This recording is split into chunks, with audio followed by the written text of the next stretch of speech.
Vamos estudar hoje então, como é que já é de costume toda terça-feira, nós colocamos o nosso coração na presença de Deus para mergulharmos no conhecimento da palavra do Senhor. E eu estou muito interessado hoje em falar de um assunto, porque nós já estávamos falando terça-feira passada a respeito de Moisés. Falamos sobre o nascimento de Moisés, como ele foi esperado, o nascimento dele, né? Que se assemelha muito ao nascimento de Cristo. E, na verdade, Moisés, ele é um tipo, ele faz sombra de Cristo, né? Moisés, ele é uma forma, uma projeção do Cristo. No seu nascimento,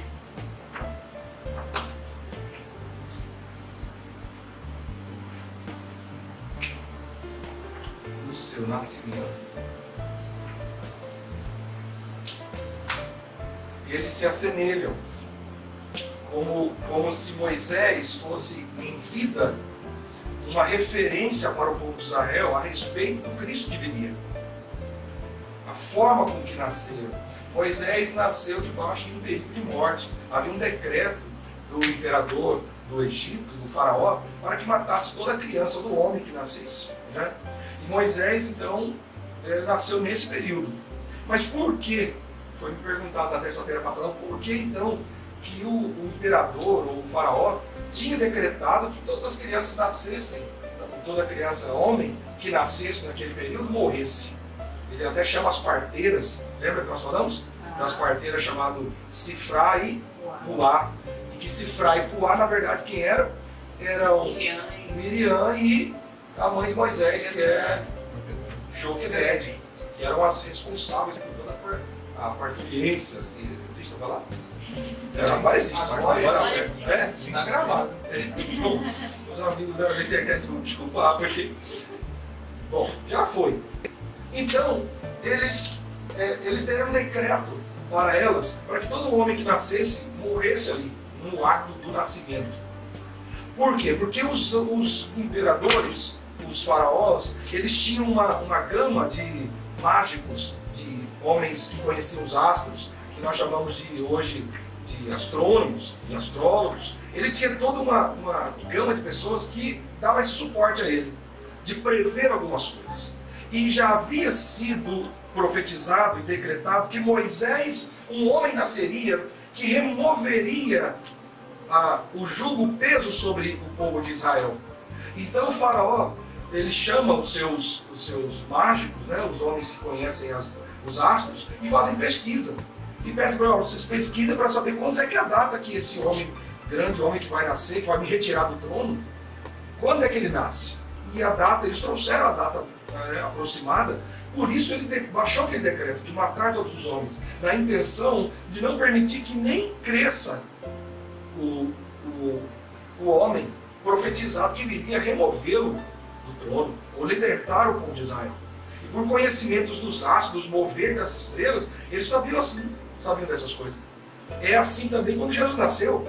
Os reis magos foram ao encontro de Jesus pela direção das estrelas, do alinhamento dos planetas. Então, os conhecedores dos céus também estavam testemunhando o nascimento de Moisés e o nascimento de Jesus. Outra coisa que se assemelham, o faraó não conseguiu matar Moisés no nascimento. Então ele faz o quê? Ele diz assim, ele baixa um outro decreto. Todo menino que chegar até os 3 anos de idade, se identificar até 3 anos, deve ser morto, deve ser entregue ao rio Nilo. Deve ser jogado ao rio Nilo. Por quê? Porque os sábios de Faraó, lendo os pergaminhos e consultando os astros, eles descobriram o quê? Que o Nilo será o fim desse homem. Que homem? Esse homem se levantaria para destruir a estrutura que Faraó tinha montado. Então ele pensou o quê? Bom, ele interpretou o quê? Que no Nilo ele morreria. Porque essa foi a interpretação dos sábios. Dizendo para o Faraó, olha Faraó, o Nilo, o rio Nilo, será o fim deste homem. Então ele deu a ordem, todo menino até 3 anos deve ser jogado no rio para ser morto. E quando Miriam soube dessa interpretação, porque Miriam sabia porque ela estava dentro da casa de Faraó. Miriam era das moças que andavam com a filha de Faraó. E quando ela descobre esse mistério, esse segredo revelado, Então ela influencia a mãe dela a fazer um cesto e colocar o menino no rio. Por quê? Para anular essa interpretação dos sábios. E quando Moisés foi colocado dentro do cesto e colocado no rio, então os sábios vieram e disseram assim para Faraó: já está concretizada a palavra que nos foi revelada pelos astros, já está declarada, já está, ou melhor, já está findada. O menino foi entregue ao rio. E eles interpretaram o quê? Moisés morreu. Por isso, a partir daquele momento que Moisés é colocado no rio, Faraó suspende o decreto de matar crianças. Dali para frente encerra-se esse decreto. Porque os sábios vieram e falaram assim: o senhor Faraó, o menino já foi entregue ao Nilo.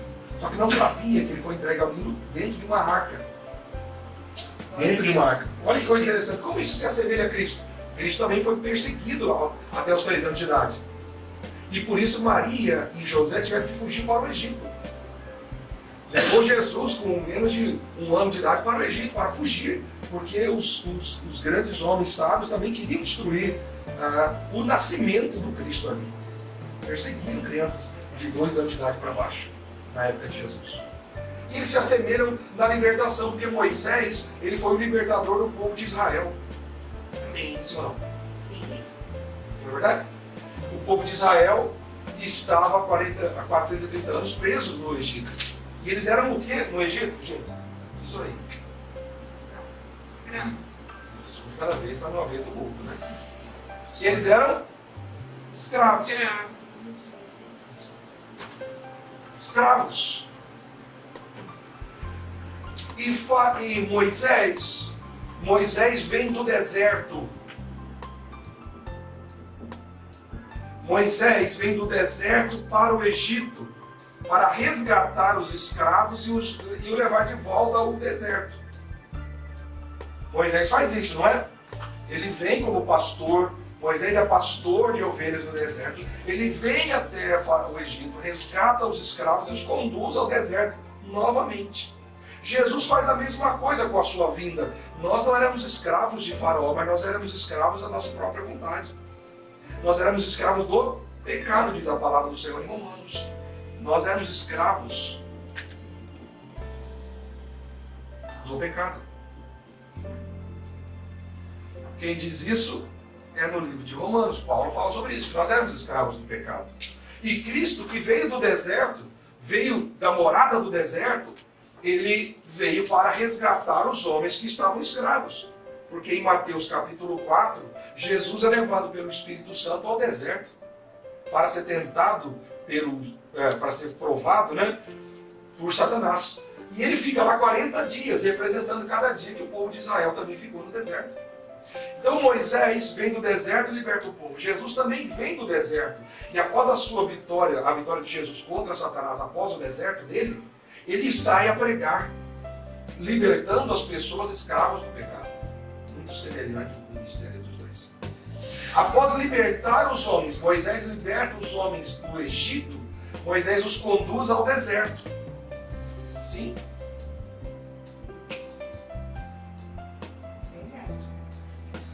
Jesus, quando liberta os escravos com o seu sangue, quando ele liberta os homens do pecado com o seu sacrifício, ele também conduz esses homens que eram anteriormente ex-escravos do pecado, ele conduz esses ex-escravos também para o deserto. Mas agora é uma projeção, agora é uma figura profética. Como assim? Ora, eles eram escravos aqui no Egito. Moisés veio, os libertou e os levou para o deserto. Para que finalidade? Em Deuteronômio capítulo 8, a palavra do Senhor diz no verso 3, que Deus levou os homens do Egito ao deserto para ser provado, para ver o que estava no coração. Na verdade, funciona assim. Eles eram escravos aqui no Egito. Vamos colocar aqui, né? Eu estou muito rápido.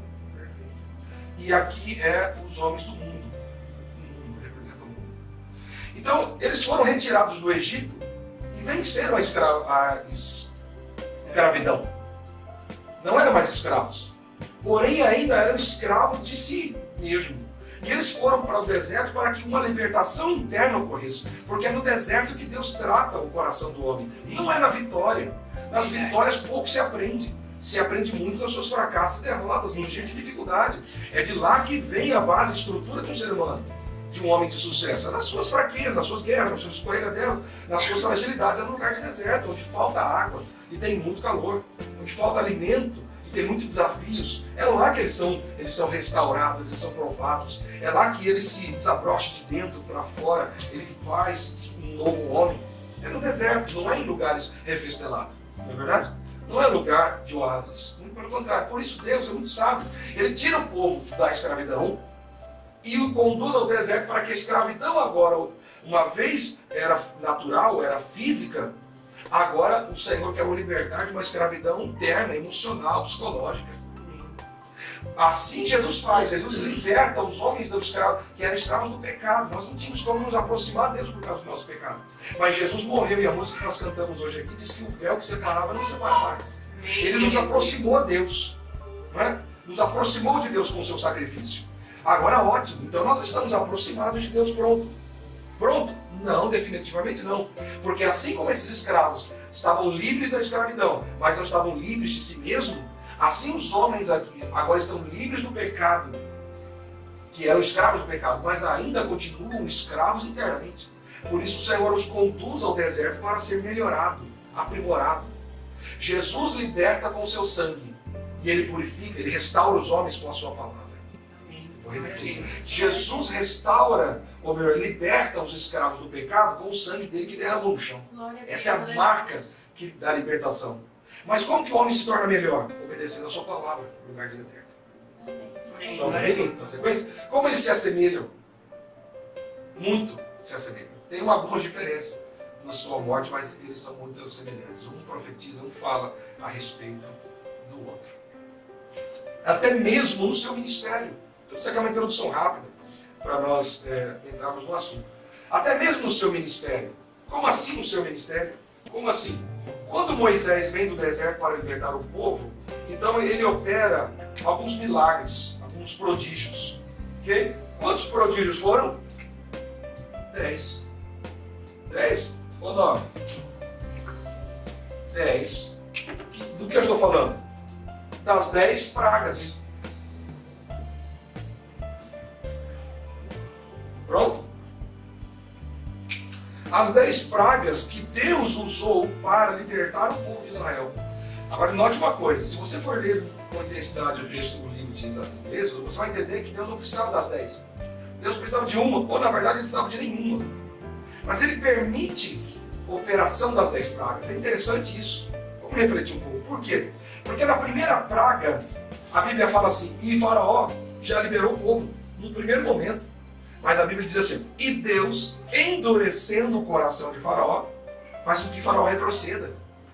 Estranho. Alguém lê esse texto sem uma compreensão, um entendimento profético, vai imaginar que Deus está sendo sádio, que Deus está sendo duro. Porque, poxa, o Faraó se arrependeu, mas Deus vai lá e endurece o coração de Faraó novamente. Para quê? Porque Deus precisava conduzir o povo de Israel nesse período de pragas. Por quê? Porque cada praga representa um romper em uma área espiritual. Glória a Deus. As pragas não eram para o povo de Israel somente, porque para o povo de Israel a praga soou como Deus agindo ao nosso favor. Não é verdade? Ou não? Sim. Porque quando o Nilo ficou em sangue, quando o judeu ia pegar água no Nilo para beber, o milagre acontecia e a bacia deles, a água era pura, H2O, não era sangue. E eles bebiam. Não houve falta d'água para os israelitas. Houve falta d'água para os egípcios. Embora tomando do mesmo rio. Olha que coisa mais maravilhosa. Da mesma caixa d'água que você vai pegar água lá no filtro, lá na torneira, para o santo, para o homem correto diante de Deus é água. Mas para o outro que não é sangue. Ela muda de acordo com quem vai beber. Entende esse milagre? Já olhou por esse lado? Como que é tremendo, maravilhoso? Então as pragas, vamos pegar aqui a primeira. Não daria para nós falarmos das 10 hoje, vamos tirar um dia para falar sobre elas. Mas eu só falo de duas, vamos pegar a primeira e a última. A primeira, o que acontece com a primeira? O que é a primeira praga? É essa aí mesmo, que você está pensando e você não quer falar, que está no seu coração, que é a água em sangue. Essa letra é porque muito estudar o hebraico, você fica com uma letra meio perdendo. É porque quem nasce com a letra ruim mesmo não tem jeito, né? Isso é difícil. Tem caligrafia resolve. A primeira praga do Egito foi como? Moisés vai com o seu cajado até o Nilo e fere o Nilo. Pá, bate nas águas. A partir daquela batida, as águas começam a tornar-se em sangue. E foi assim?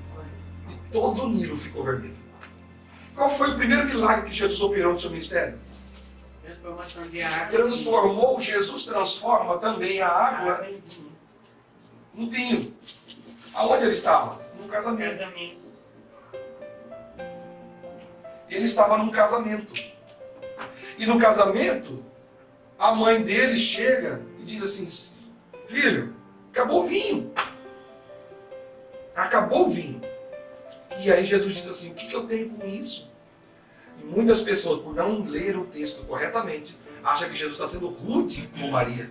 Que dá uma impressão, né? Porque ele chama Maria de mulher. Né? Mulher que eu tenho contigo. Minha hora não chegou. E aí, sem eles falarem, sem ter uma narrativa, ele já manda buscar água lá. E aí ele faz milagre. É porque naquele texto, na verdade, há uma falta de difícil entendimento ali pela falta de interpretação bíblica.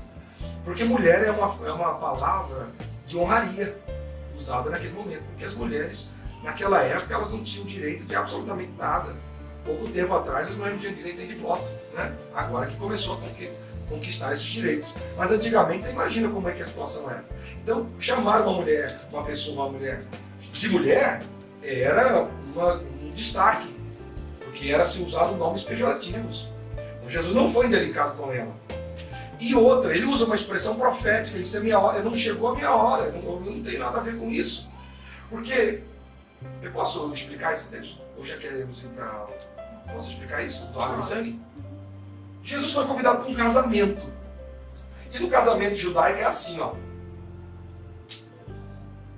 Primeiro núcleo, fica o noivo, a noiva, e os familiares mais próximos. Mãe, pai, irmãos, as pessoas do grupinho fechado. Tem um segundo núcleo, isso dentro de uma casa é assim, como se aqui fosse um casamento, então nós ficássemos, aqui na sala fica o terceiro nível, os amigos mais distantes. Ali num quarto maior ficam os parentes, prima, aquela pessoa toda, né? E pô, vai. E no terceiro, o nível mais interior, ficava o marido, os casais, os noivos, e seus pais, seus irmãos, no nível fechado.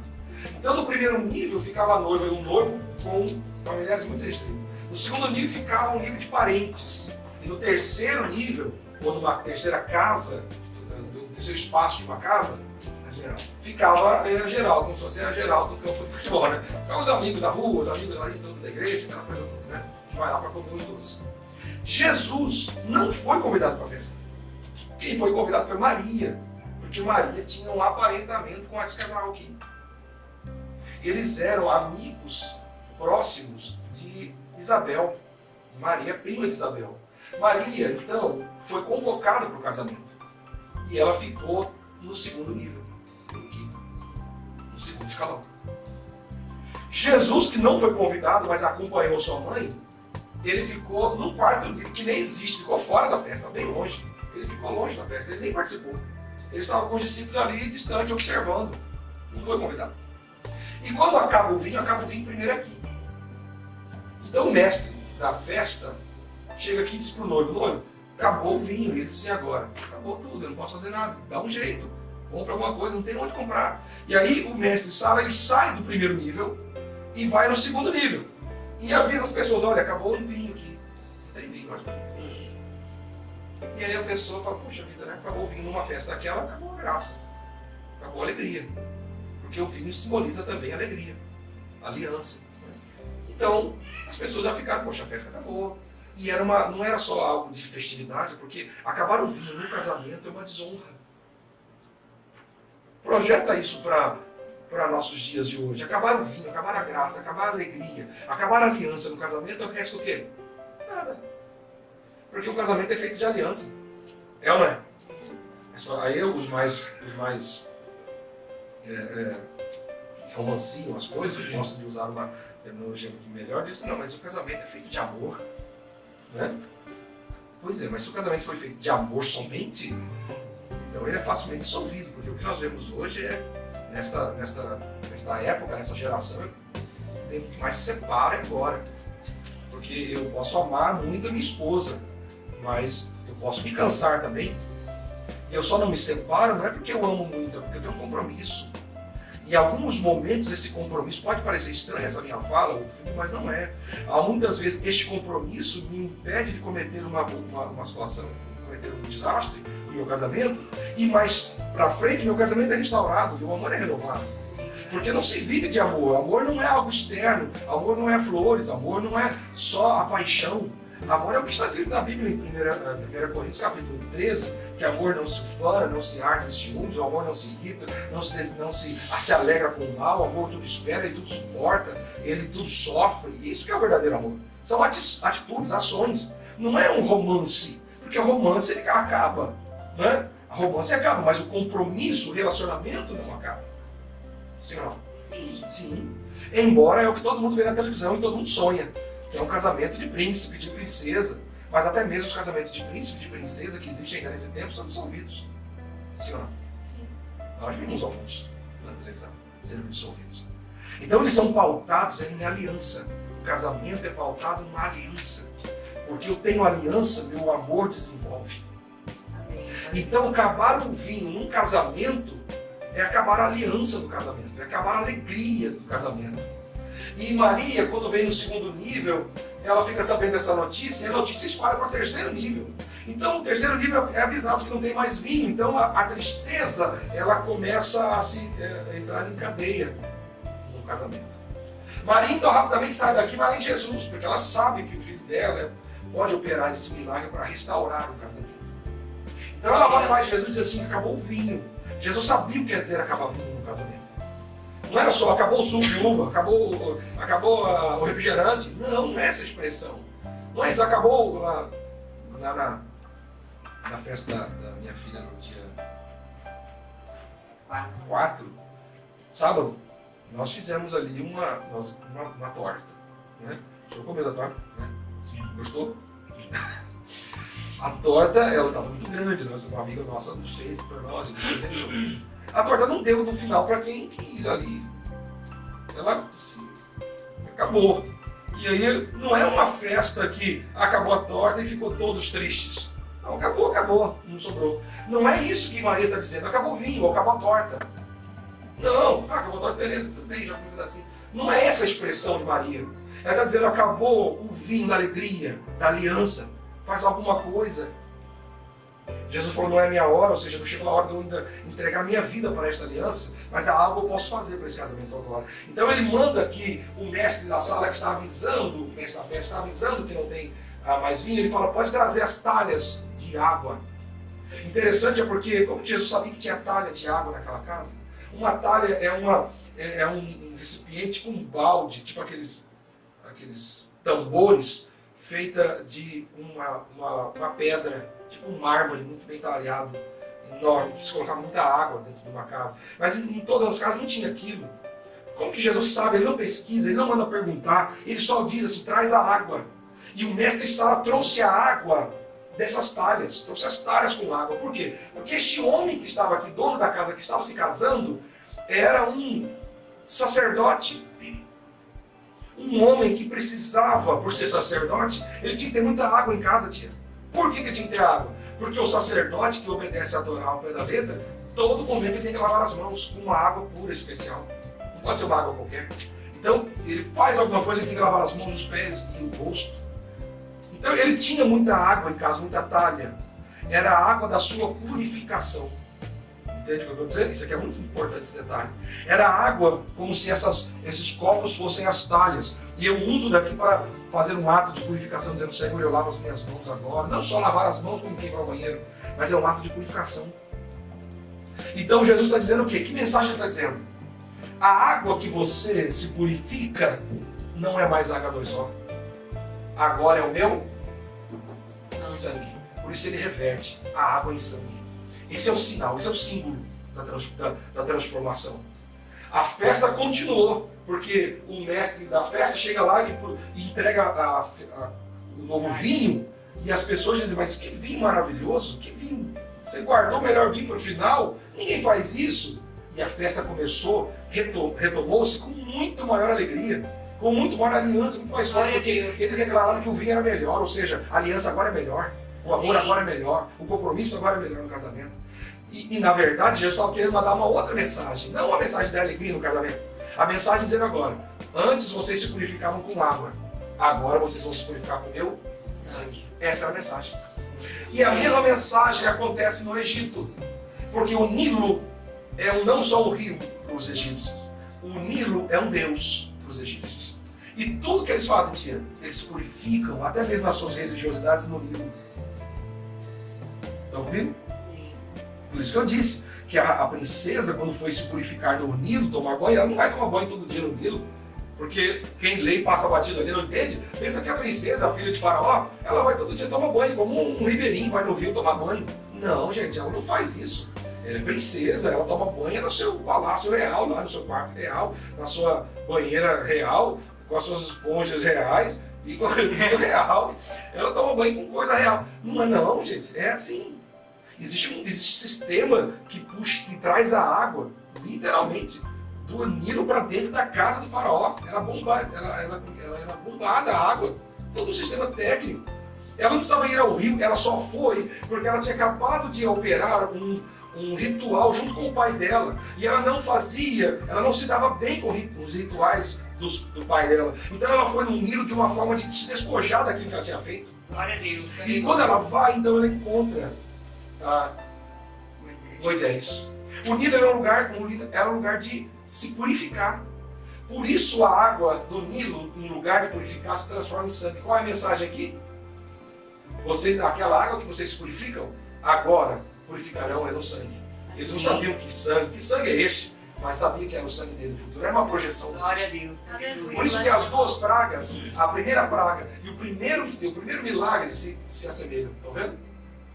Amém, aleluia.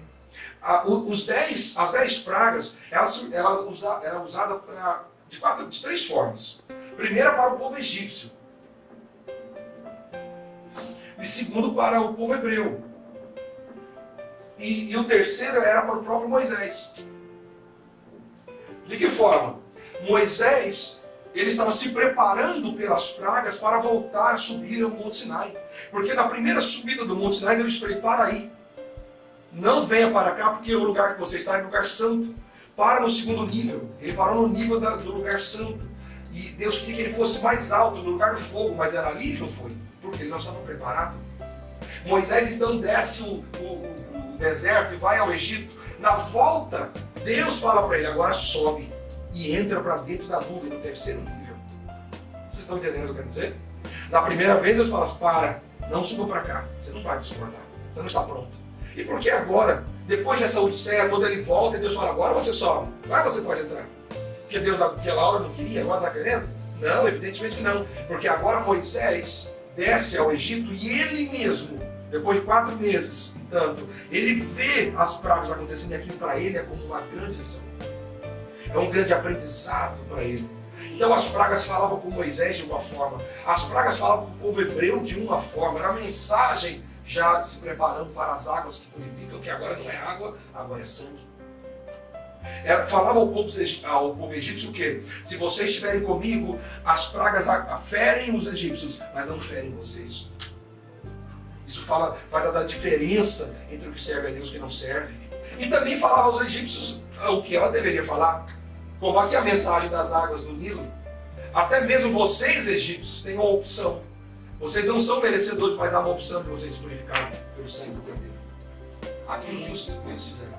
Bom, veio várias outras pragas, que cada uma dessas pragas, elas vão de encontro a uma ação de Jesus. Mas vamos estudar isso posteriormente. E a última das pragas, qual que é? É essa mesmo. A morte. A morte dos primogênitos. Por que a morte dos primogênitos? Deus optou por aquela ser a última praga. E qual foi o último ato de Jesus nessa terra?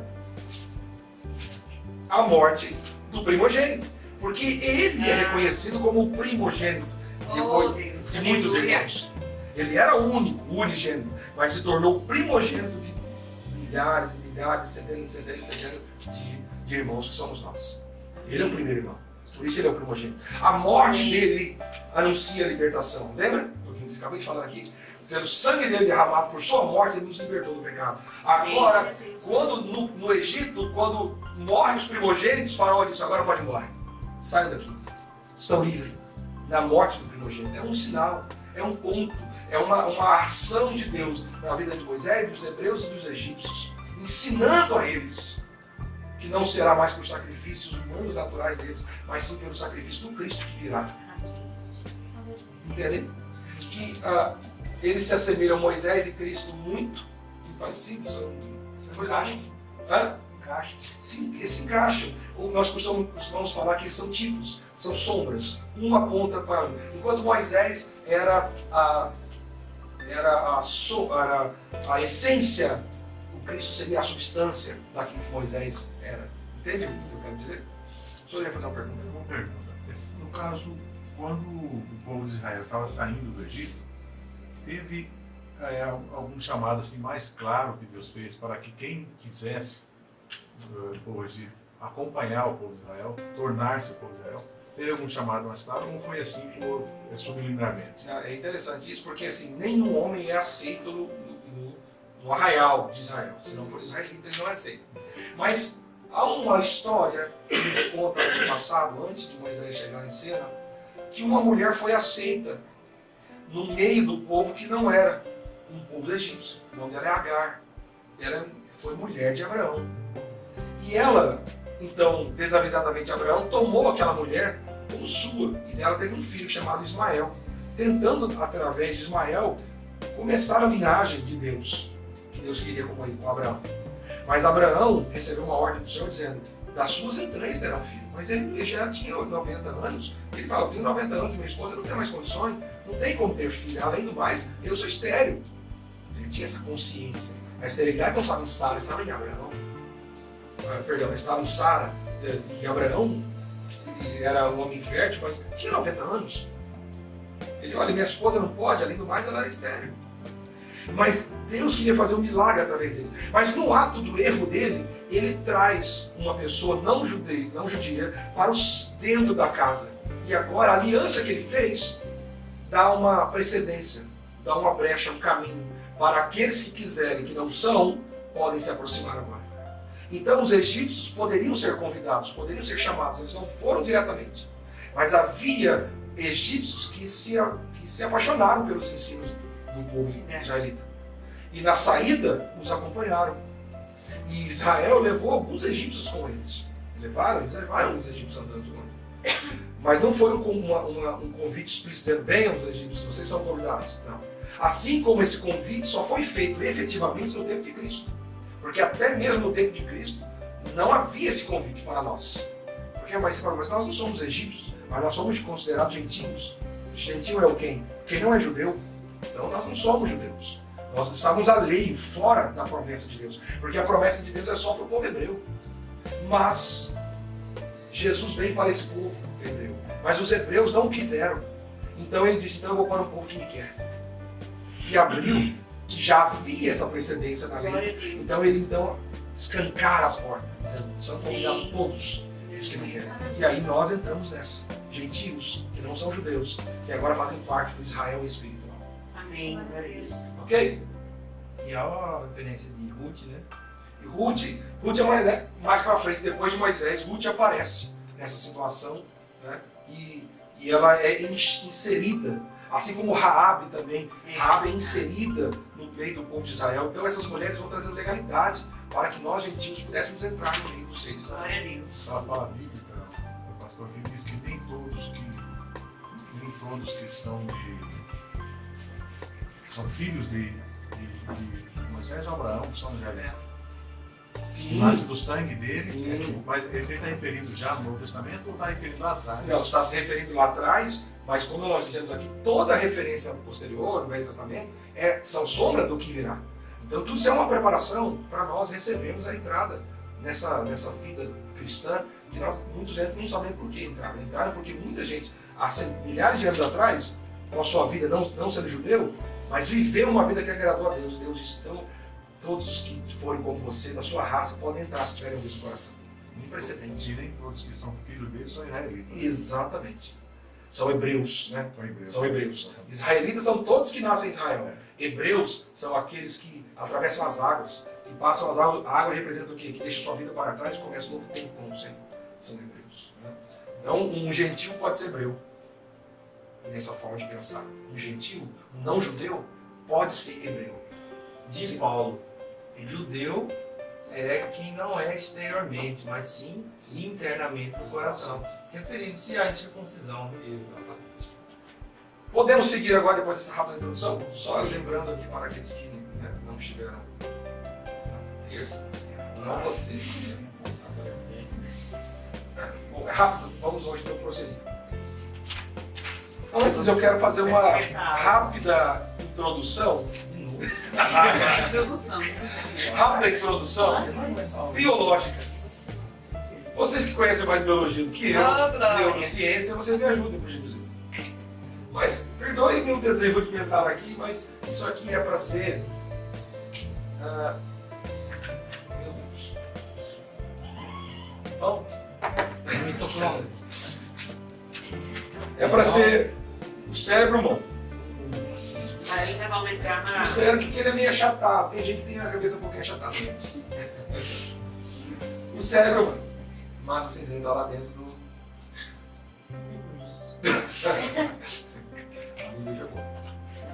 E nesse cérebro, então, ele é dividido entre lado esquerdo e lado direito, hemisfério direito e hemisfério direito, hemisfério esquerdo. Né?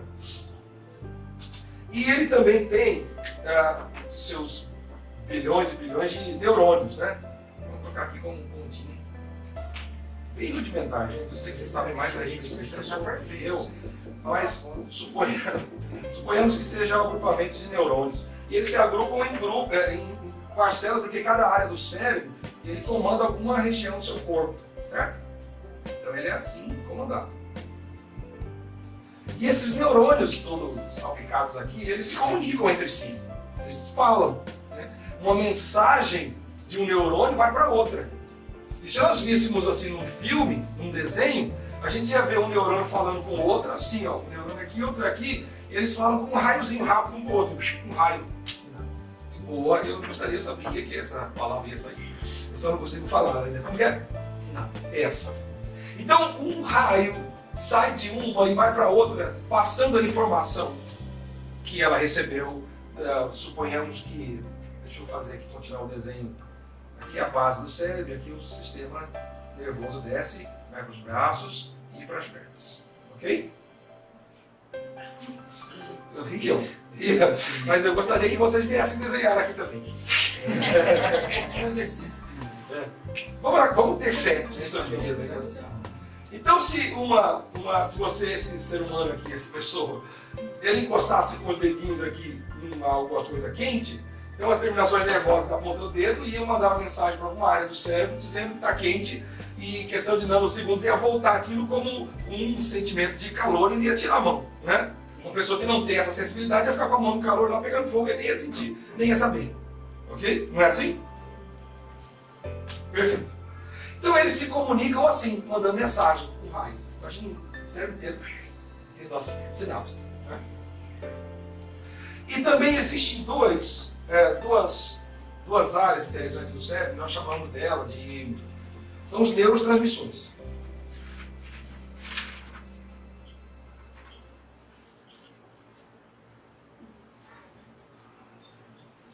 Neurotransmissores, tá certo, né? Neurotransmissores.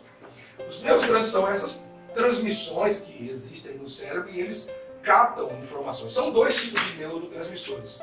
Os neurotransmissores são divididos são os inibidores e os estimulantes ou estimuladores.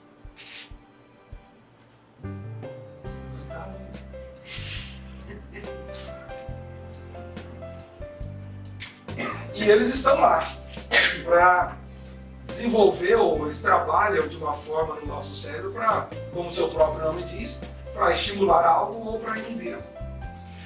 Bom, tendo dito isso, eu volto para a Bíblia. Gênesis capítulo 1, 2 e 3. O cérebro, eu vou te dizer uma afirmação que você não vai ver lugar nenhum. O cérebro humano, o ser humano não foi feito para sentir medo. Ele não foi feito para sentir medo. Porque a ação de neurotransmissores no cérebro de Eva era para inibi-la de chegar num despejadeiro lá no Jeruel das Noivas da vida e pular de lá e morrer.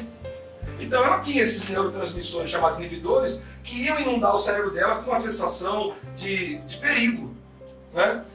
E essa sensação de perigo ia impedi-la de se atirar. Falar, eu vou arriscar aqui, eu vou pular esses 300 metros aqui só para ver como que é, se existe alguma cascada, uma queda d'água de 300 metros. E ela morria. Então os inibidores servem para isso, para te segurar, né? Para te proteger, para te guardar, para a sua vida ser longa. E os estimulantes da mesma forma, os estimuladores da mesma forma, para você ir avante, para você não ter medo de tudo e caminhar. Então eles são muito equilibrados entre si. Então, mas o homem não foi projetado para ter o seu cérebro tomado por um dos dois, 100%. Bom, Eva então comete pecado, come a fruta lá da árvore que não poderia, oferece a Adão, e Adão come o fruto, e a Bíblia fala que os olhos foram abertos e ele viu que estava nu. O que ele faz em seguida? Isso, ele vai na loja, ele se cobre com folhas, faz uma roupinha de folha, né? Se cobre. E só isso? Ele fica lá, aguardando. Quando ele ouve a voz de Deus chamando, ele se esconde atrás da árvore. E a fala dele para Deus, no capítulo 3 de Gênesis, é o seguinte: Deus disse, o que está fazendo aí atrás, Adão? Ele diz, Senhor, ouvi a tua voz, por isso eu temi. Eu tive medo. O primeiro sentimento que entra no coração do homem após pecado é medo. Ele sentiu medo, e porque ele sentiu medo, seu cérebro não entendeu essa situação.